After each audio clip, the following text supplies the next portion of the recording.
자, 오늘 분석 바로 시작하죠. 아브라함 카이퍼가 칼빈주의를 어떻게 봤는지 그 얘기를 좀 해볼까 하는데요. 이게 단순히 신학 얘기가 아니라 하나의 완전한 정치 원리라는 거예요. 그 핵심을 한번 제대로 파고들어 보겠습니다. 자, 칼빈주의 하면 여러분은 뭐가 떠오르세요? 아마 엄격한 교리, 예정론, 아니면 되게 금욕적인 생활, 이런 신학적인 단어들이 먼저 생각나실 거예요. 그쵸? 근데요, 만약에 이 칼빈주의가 실은 현대 민주주의를 만든 핵심 동력이었다면 어떠세요? 좀 놀랍지 않나요? 네, 맞아요. 바로 이겁니다. 괜히 하는 말이 아니고요. 저명한 학자인 에른스트 트롤츠가 칼빈주의를 바로 이렇게 평가했어요. 우리가 갖고 있던 생각, 그 선입견을 그냥 완전히 뒤집어버리는 주장인 거죠. 자, 오늘 바로 이 지점에서부터 이야기를 한번 시작해 보려고 합니다. 자, 그럼 첫 번째 이야기부터 시작할게요. 칼빈주의를 흔히 생각하는 그 신학이라는 좁은 상자에서 한번 꺼내보겠습니다. 아브라함 카이퍼는 이걸 어떻게 봤을까? 그의 눈을 통해서 이 개념이 얼마나 거대한 정치 철학으로 다시 태어나는지 같이 한번 보시죠. 카이퍼가 볼 때 칼빈주의는 그냥 교리문답책에 갇혀있는 그런 죽은 개념이 절대 아니었어요. 그게 아니라 국가와 사회 전체의 질서를 세우는 아주 살아 숨쉬는 생동감 넘치는 하나의 큰 원리였던 겁니다. 바로 이게 이 분석에서 가장 중요한 정의예요. 일반은총의 기초에서 국가랑 사회 질서를 세운다. 여기서 일반은총이라는 말이 좀 어려울 수 있는데 뭐냐면요. 그냥 특정 신자들한테만 주는 게 아니라 모든 사람에게 주어지는 하나님의 보편적인 은혜, 이런 뜻입니다. 이걸 기반으로 사회가 유지된다는 거죠. 그러니까 칼빈주의를 신학의 틀에서 확 꺼내서 정치 철학이라는 더 큰 무대 위로 올려놓는 그런 관점인 거예요. 그리고 카이퍼는 이걸 가리켜서 신칼빈주의라고 불렀습니다. 이게 뭐냐면 그냥 옛날 사상을 그대로 베끼는 게 아니에요. 말하자면 16세기에 만들어진 엔진을 20세기에 맞는 자동차에 장착해서 새롭게 달리게 하는 거죠. 그렇게 현실에 맞게 발전시키고 적용하는 살아있는 움직임. 이게 바로 신칼빈주의입니다. 자, 그럼 이 엄청난 원리를 만든 사람, 장칼빈은 도대체 어떤 사람이었을까요? 그 얘기로 한번 넘어가 볼게요. 근데 이 사람 정말 엄청난 오해에 둘러싸여 있더라고요. 보세요. 이게 바로 그 오해의 핵심입니다. 왼쪽을 보면 많은 사람들이 칼빈을 절대 군주제를 옹호한 보수주의자라고 생각해요. 왜 그런 오해가 생겼냐면 그가 25살 아주 젊은 나이에 썼던 책 기독교 강요 초판 여기에만 너무 집중해서 그렇습니다. 하지만 카이퍼는 말하죠. 아니다. 칼빈의 진짜 생각은 거기 없다. 그의 진짜 속마음은 나중에 쓴 성경 주석이나 설교 같은 데서 드러난다고요. 이 부분을 보면 정말 깜짝 놀라게 돼요. 칼빈이 직접 이런 말을 했거든요.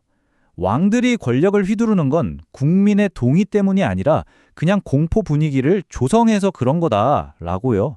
와, 권력의 정당성이 국민의 동의, 요즘 말로 하면 투표 같은 거죠. 여기서 나온다는 생각을 무려 16세기에 이렇게 분명하게 밝혔던 겁니다. 대단하죠? 여기서 그치지 않고 한 걸음 더 나아가요. 자유는 하나님이 주신 아주 값진 선물이다 이렇게까지 말했고요. 심지어 옛날에 이스라엘 백성들이 우리 자유 싫어요. 그냥 왕 세워주세요 라고 요구했던 그걸 명백한 죄라고까지 말했어요. 이건 군주제 자체를 굉장히 비판적으로 봤다는 얘기죠.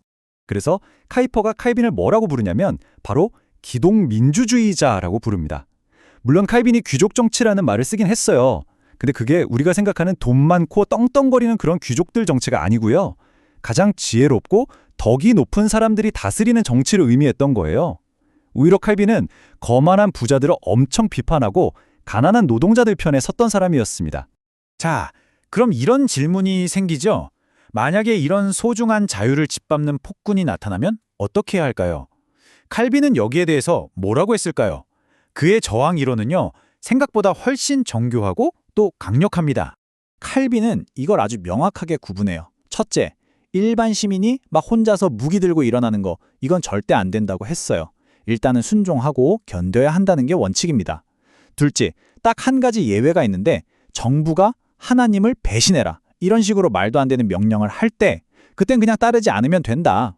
이런 수동적인 저항이죠. 근데 진짜 중요한 건 바로 이 세 번째입니다. 의회나 지방관리들, 그러니까 하급 행정관이라고 불리는 사람들은 폭군으로부터 국민의 자유를 지키기 위해 저항할 신성한 의무가 있다는 거예요. 의무. 바로 이 사상이 나중에 네덜란드 독립전쟁이나 프랑스 위군호 저항의 아주 중요한 이론적 바탕이 됐습니다. 자, 카이퍼는 이 정치 원리가 어느 날 갑자기 짠 하고 나타난 게 아니라 역사 속에서 점차적으로 완성되었다고 봤어요. 그 3단계의 여정, 지금부터 우리 함께 따라가 보시죠. 네, 딱 이렇게 3단계입니다.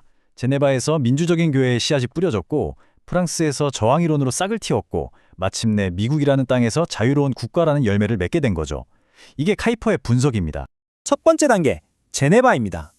여기서 칼빈은 교황 중심의 권위적인 구조를 깨고 모든 신자들이 교회 운영에 직접 참여하는 민주적인 구조를 만들어냈어요. 이건 정말 엄청난 성과였죠. 하지만 동시에 치명적인 한계도 있었어요. 뭐냐면 국가가 무력을 사용해서라도 이단을 처벌하고 오직 하나의 올바른 종교만을 지켜야 한다고 믿었던 거예요. 그 유명한 세르베투스 화형 사건이 바로 이 생각의 비극적인 결과였죠. 자, 두 번째 단계는 프랑스입니다. 여기서 칼빈의 후예들이 아까 말했던 그 하급 행정관의 저항 이론을 훨씬 더 정교하게 발전시켰습니다. 아주 큰 진전이었죠. 그런데 카이퍼는 여기서도 결정적인 한계를 딱 집어내요. 이 사람들은 군주를 그냥 국민의 종 정도로만 생각했다는 거예요. 카이퍼는 그게 아니다. 군주든 국민이든 둘 다 절대적인 존재가 아니라 그 위에 있는 하나님의 권위 아래에 똑같이 놓여 있다. 이 이중적인 관계를 봐야 한다고 비판한 겁니다. 그러니까 이 사상이 진짜 제대로 꽃을 피우려면 유럽이라는 낡은 무대를 벗어나야만 했던 거죠. 국가가 특정 교회를 밀어주고 다른 교회를 억압하는 이런 유럽의 환경에선 한계가 너무 명확했어요. 그래서 마지막 무대가 필요했습니다. 바로 신대륙 미국이었죠. 자, 드디어 마지막 섹션입니다. 카이퍼가 보기에 이 칼빈주의 정치 원리가 미국에서 어떻게 최종적으로 완성되었는지 그 그림을 한번 살펴보겠습니다. 바로 미국에서 마침내 자유로운 국가 안에 자유로운 교회라는 이상이 현실이 됩니다. 이게 무슨 말이냐면 정부는 특정 교회를 강요하지 않아요.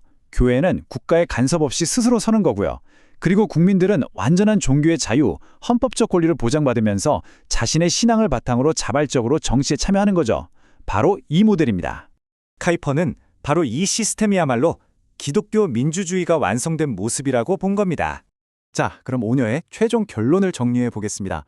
칼빈주의는요, 정부 형태는 무조건 공화정이어야 해 또는 군주제가 최고야 이렇게 특정 제도를 고집하는 사상이 아니라는 겁니다. 핵심은 그게 아니에요. 핵심은 모든 인간의 권력, 그게 왕이든 의회든 아니면 국민 다수든 그 어떤 권력이든 간에 절대적인 하나님의 권위 아래에 둔다는 겁니다. 왜 그렇게 할까요? 바로 어떤 권력도 스스로 신이 되는 것을 막기 위해서입니다. 그렇게 해서 폭정으로부터 국민의 헌법적 자유를 지켜내는 것, 이것이야말로 칼빈주의 정치 원리가 꿈꾸는 최종 목표라고 할 수 있습니다. 자, 마지막으로 이 질문을 여러분께 던져보면서 마무리할까 합니다. 모든 권력의 최종 근원을 우리 인간 바깥, 즉 신에게 두는 것, 이게 과연 인간의 자유를 지키는 가장 안전한 길이 될 수 있을까요? 아니면 오히려 또 다른 형태의 억압을 만들어낼 위험을 가지고 있는 걸까요?